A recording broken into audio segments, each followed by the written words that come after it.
Another question from someone without a name. Did Erickson use convincers? And what kind do you use? Okay, well, what's this word convincers? This is something that's often taught in traditional hypnotherapy training.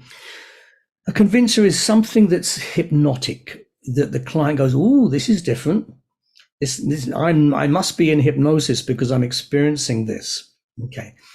Okay, well, you can either, first of all, you can go for direct hypnotic phenomena. Okay, the client closes their eyes and you say, okay, on a count of 3, you can try and open your eyes, and you can't because your eyes are stuck. That's very direct. Big risk. What happens if they can open their eyes? Ooh, dear. Lost rapport there. Do a couple of times more like that, and you've lost your client, basically. This is why I don't like the direct approach. It has so much failure built into it, potential failure built into it.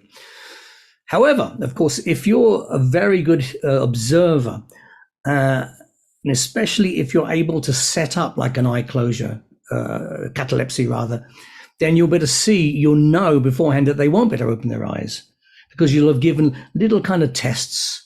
And the tests will be things as subtle as, maybe you can remember something, a nice smell which is taking you back in time. And if you get a nostril flare at that point, a nice smell, they're responding unconsciously. They're experiencing something. So you know how receptive they are. And you can also test them a little bit by talking about trance earlier. This is the more indirect approach. And mentioning trance, and see if they start to drift in a bit, and then you bring them back again. So you know they're going to be a good hypnotic subject to use convincers with. Now, did Erickson use convincers?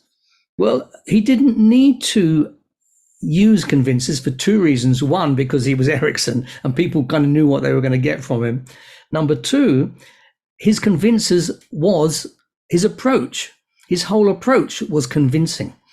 And I think if you become Ericksonian, you don't need to do these tests as convincers, because the very process that you apply, the way you communicate, the indirect language patterns, the person goes into trance simply because of the approach.